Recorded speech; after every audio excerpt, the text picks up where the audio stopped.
Good evening, gamers, and welcome to another episode of the What I'm Playing Now podcast. My name is Joe Luzzi, and we are on episode 53.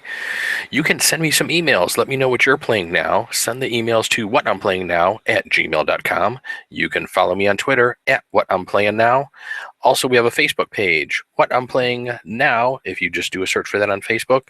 Also, Google+, plus.google.com/ the plus sign What I'm Playing Now podcast, and of course our Twitch channel, twitch.tv/ What I'm Playing Now.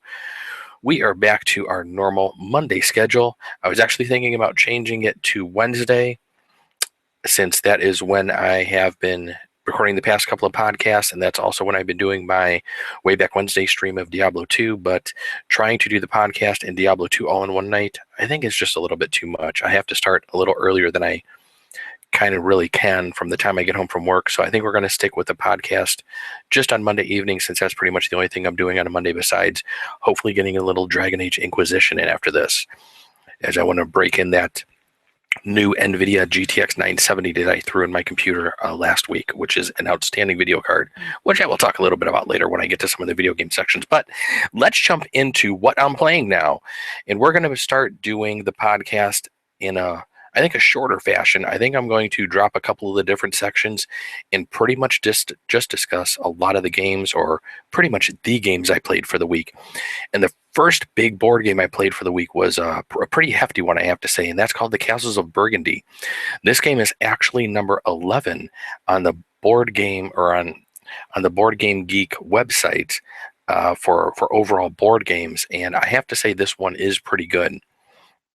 The main mechanic in The Castles of Burgundy, I would pretty much say it's a tile placement game, but it also has the addition of dice involved with it during your turn, which make for a very interesting twist.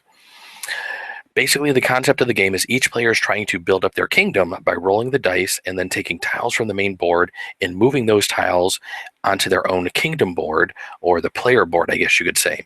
And before you can actually place them on your tiled board, you need to place them in a staging area on your board. So it takes you actually a couple of actions to be able to move a tile from the main board onto your player board.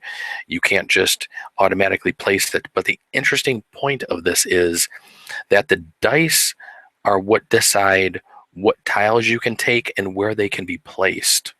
So on your turn, you can basically do one of four actions. You can take a settlement tile from the numbered depot on the main game board, corresponding to one of your dice rolls, and then placing it in your staging area.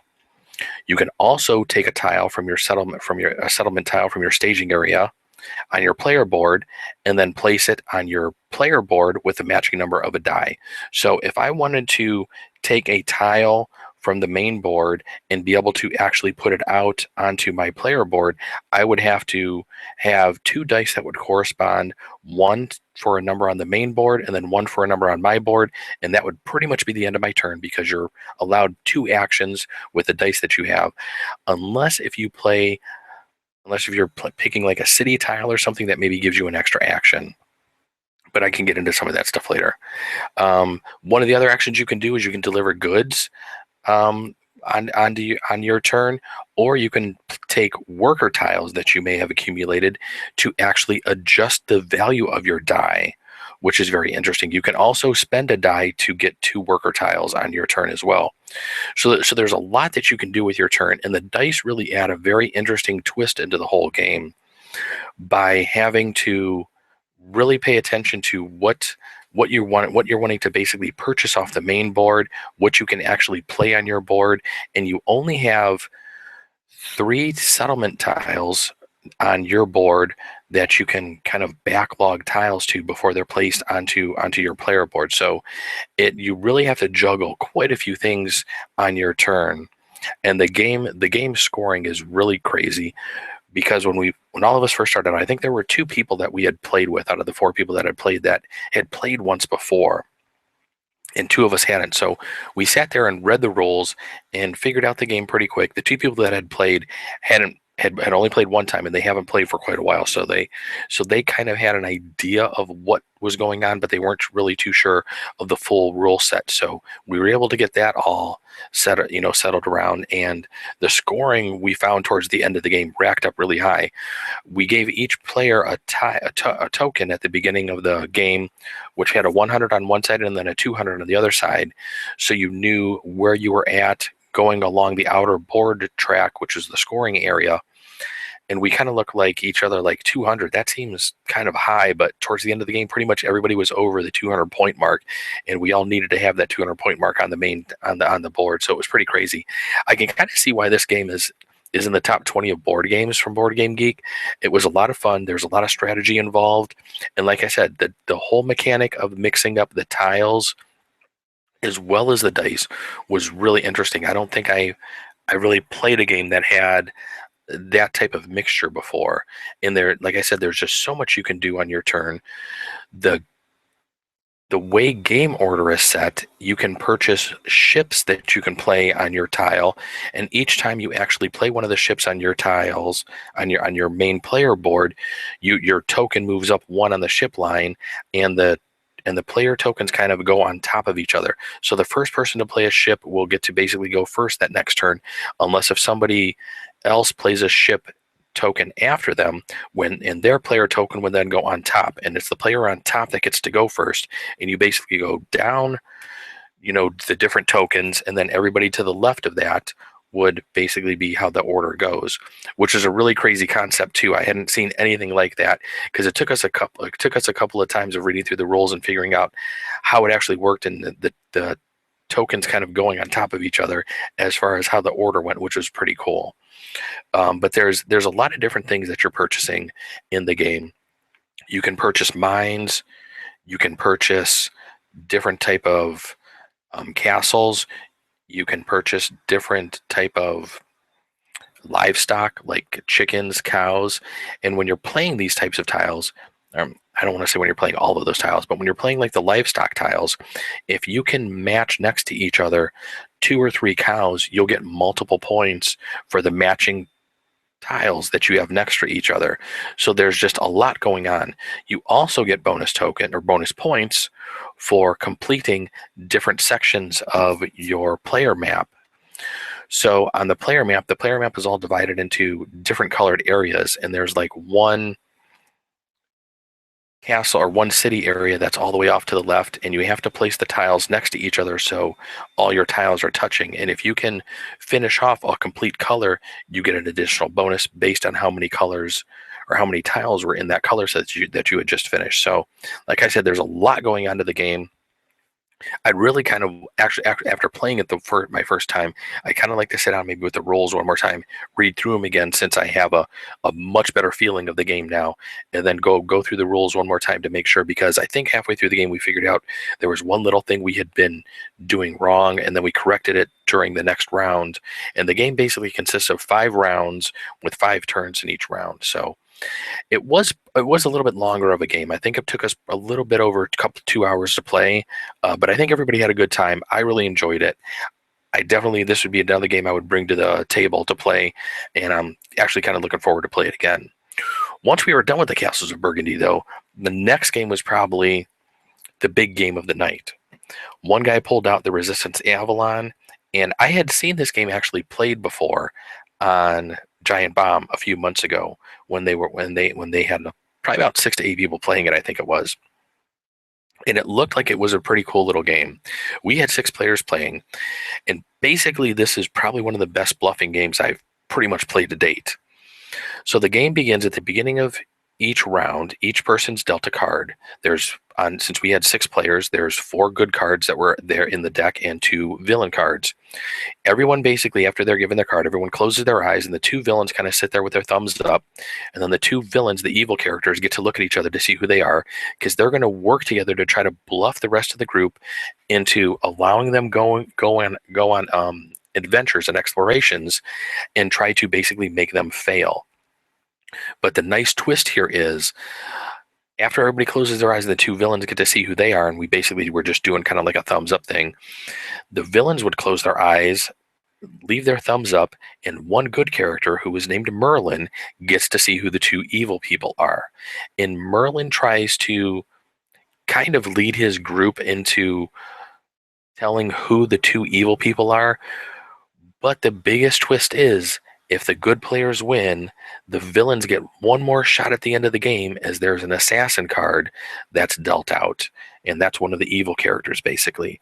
And the assassin and the other evil character get a chance to discuss who they thought Merlin was. And if they can pick out who Merlin was out of all the good people, the game basically goes to the evil side. So, how do you go on adventures, you're probably wondering? So, at the beginning of the turn, once all the cards are dealt, the first player goes and they try to pick out, I think on the first round, they pick out two people to go on a quest. And the quest can include themselves or anybody else at the table. And basically, you're just trying to figure out who's good and who's evil during this. And a quest basically consists of you picking out however many people are going to be going on the quest, and the whole group votes as to whether they will allow or not allow this quest to go on or to continue. If the quest passes and everybody basically allows it, all of the people that are on the quest are given a success or fail card.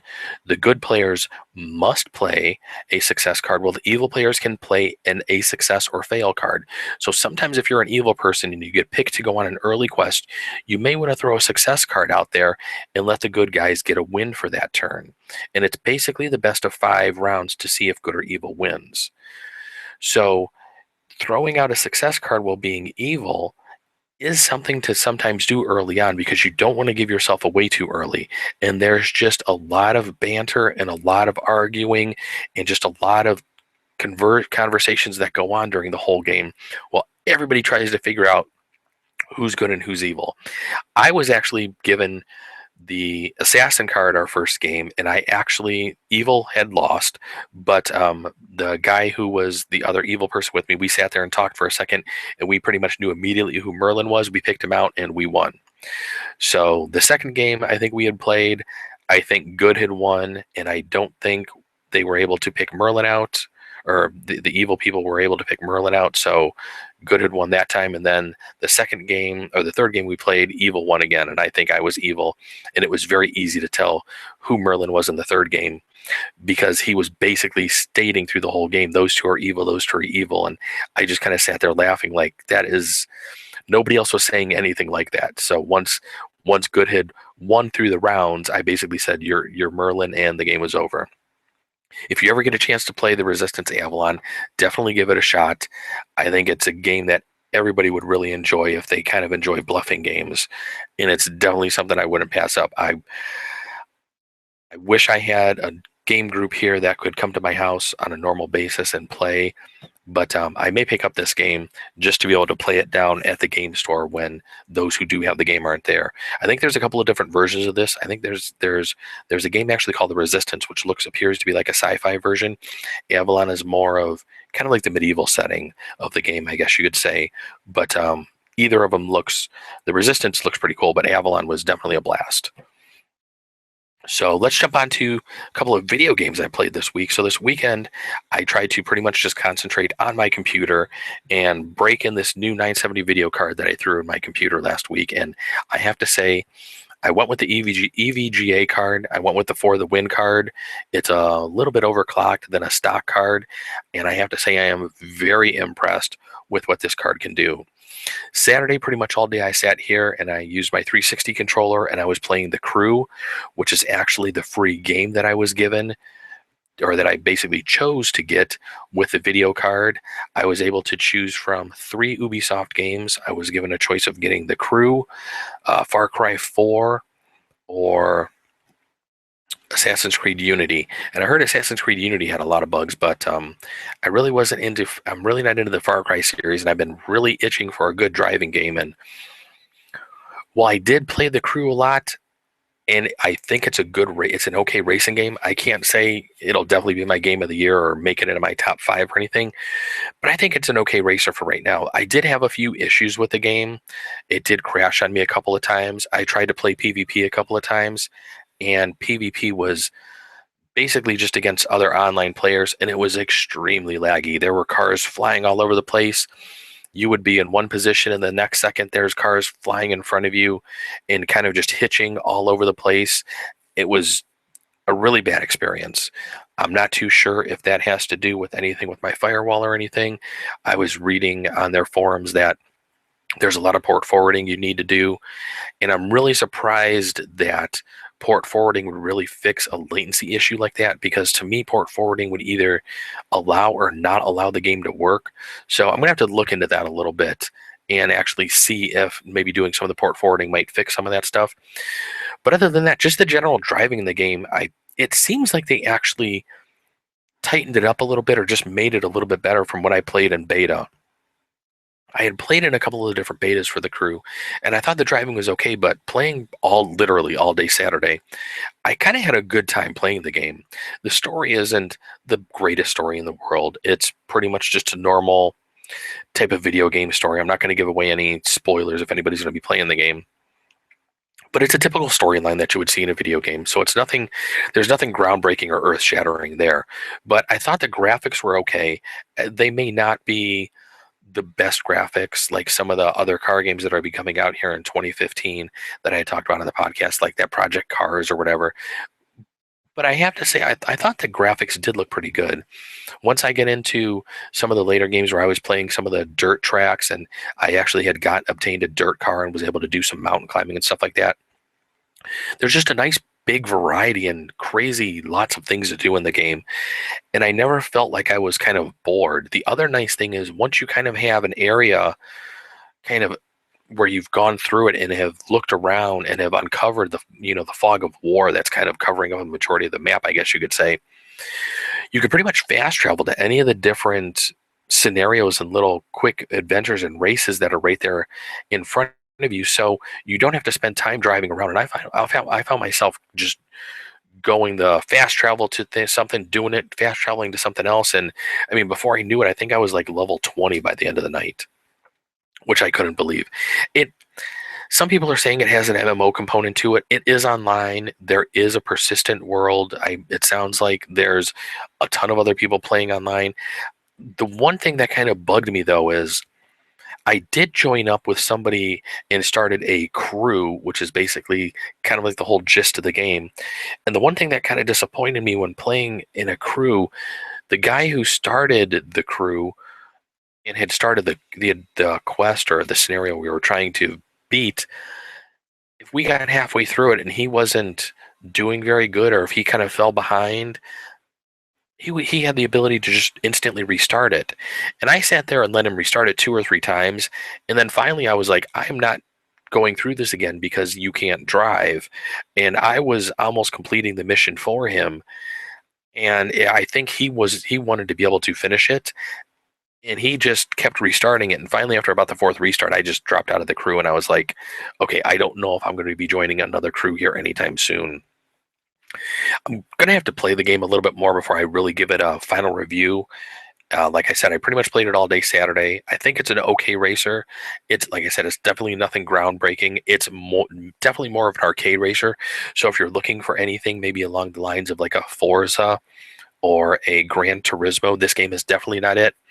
I'm guessing I would equate this game more along the lines of like a Forza, kind of like the arcade racer they have out on the Xbox One. And so but I will say it is a little bit better than Need for Speed Most Wanted, which is what I was playing on my Vita.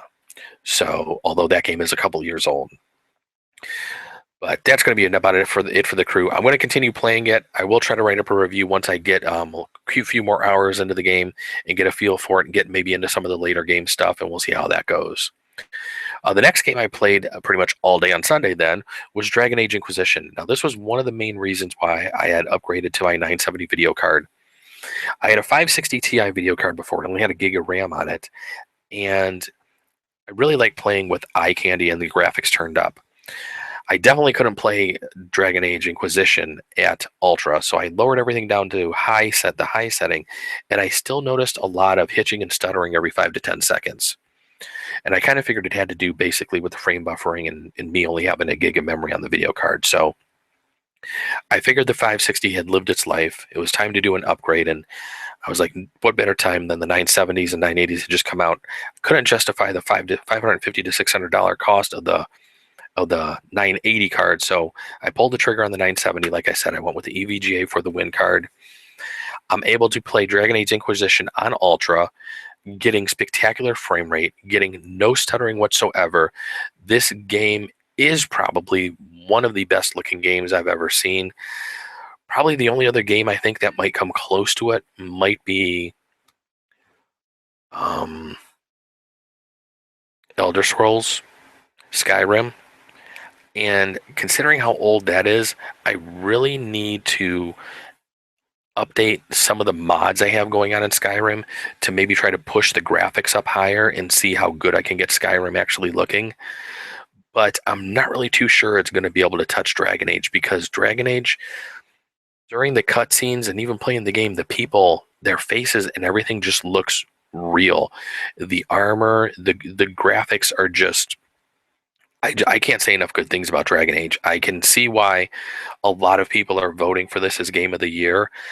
I pretty much thought Middle-earth: Shadow of Mordor was going to be my Game of the Year, but right now, Dragon Age Inquisition, I need to put some more time into it before I make my final decision as to my Game of the Year. But Dragon Age looks like it may be able to knock Middle-earth: Shadow of Mordor out of my top spot this year. And I actually did pick up the season pass for Mordor over the weekend, although the first DLC hasn't been released, but they've released a lot of little pieces, little packages of DLC content. And I played Mordor pretty much all of Friday night. Was my Friday evening. I just played tons of Mordor. I just was in the mood to just go back in there and just kill some orcs, and had a blast. I played through one of the online parts of the game, and how some of these people are able to kill 5 war chiefs and 10 captains in 30 minutes, I have no clue. I mean, my character, I feel, is, since I've 100% of the game, my character is fairly strong. But how people are killing these things that fast, I just don't know. Maybe I just like running around and killing things too many, rather than just concentrating on knocking out the war chiefs and stuff. Because once I can get in a big battle with 30 orcs around me, I'm just loving the game, and I just love just sitting there just killing everybody. So that's probably why it took me probably an hour to finish what I think was the 30-minute time limit. But I still had a lot of fun playing Shadow of Mordor. Just revisiting that, since I hadn't played it in a couple of weeks. But back to Dragon Age Inquisition, I have to say I need to spend some more time in this game. The game, after I'm done with the podcast here, I'm going to be playing that tonight and putting a couple more hours into it and see where I can get. But I'm still, I think, in the early phases of the game, and a lot of people at work that I've talked to that are into some of the later stages and some of the different later areas, they're just saying just wait until you get to where, like where they're at, and they're saying it's amazing. So I'm really looking forward to some more Dragon Age Inquisition. One of the last games I played was a little card game, Letters to Santa. I think I talked about playing Love Letter last week. So I picked up Letters to Santa mainly for the Krampus card, because I just wanted to get that, and taught my wife to play that the other night, and we kind of had a good time just sitting there just playing a couple of hands of Letters to Santa. She thought it was a pretty easy game to pick up, which it is. And if you do get a chance to play Love Letter or Letters to Santa, or any of the different variations of that game that are out there, I think I was looking on a Board Game Geek, there's even going to be a Batman one coming out, I think I saw, which, if that does come out, I will have to pick that up immediately, because there's no way I'm going to be able to pass that up. So, but that's another fun game. If you do get a chance to play, look for that. I think it's only, like a $10 game, maybe even less than that. You can probably find it at your friendly local game store. So just check that out. So that's going to be about it for the What I'm Playing Now section. One of the games I want to play now, and looking through Board Game Geek's top listing of board games, Twilight Struggle is listed as number 1. I haven't seen anybody have this down at the board games or down at the game store yet. I'm hoping somebody actually shows up with it, as I would kind of like to see. It's a game from 2005, I believe. It's a game I'd like to play, like the number 1 game on Board Game Geek, and actually just see what it's like, and see what the number 1 game actually, how it feels to play that. So I'm hoping maybe somebody has that game. I'll have to talk to some of the guys who normally have a good backlog of games that they bring into the store, and maybe one of them actually has that in their collection and they'd bring it in for one of us to play. So that's going to be about it for this podcast. I will be back next Monday, but of course you can send me emails and let me know what you're playing now. You can send those to whatimplayingnow@gmail.com. You can follow me on Twitter at whatimplayingnow. Don't forget our Facebook page. Just do a search for What I'm Playing Now on Facebook. Also Google plus.google.com/the +sign What I'm Playing Now podcast. And of course our Twitch channel, twitch.tv/What I'm Playing Now. Tomorrow night I will probably be playing some Dice Masters. So I will be talking about that this week. Since I just did the podcast on Wednesday, I had already talked about my Dice Master adventure for the week. I didn't actually get to play over the weekend since I was so busy playing The Crew on Saturday. But I will be playing Dice Masters tomorrow. Thursday, I'll be headed back down for board game night. And then Sunday, I will be hosting another round of the Pathfinder Adventure card game down at Recess Games in North Olmsted. And we will be playing the actual first adventure, or the first scenario. Last week we kind of played the demo scenario for the season, so I'm hoping to maybe get through scenario 1 and 2. Hopefully we pull out a win. Last time we played, we actually failed the mission. We ran out of time. Nobody had died though, so that is a very good thing. But I got a lot of games that I'm going to be playing this next week, so next week's podcast should be filled with just a lot more stuff that I'm playing. So come back next Monday, check out the podcast, and thanks for watching. Have a good week, everybody.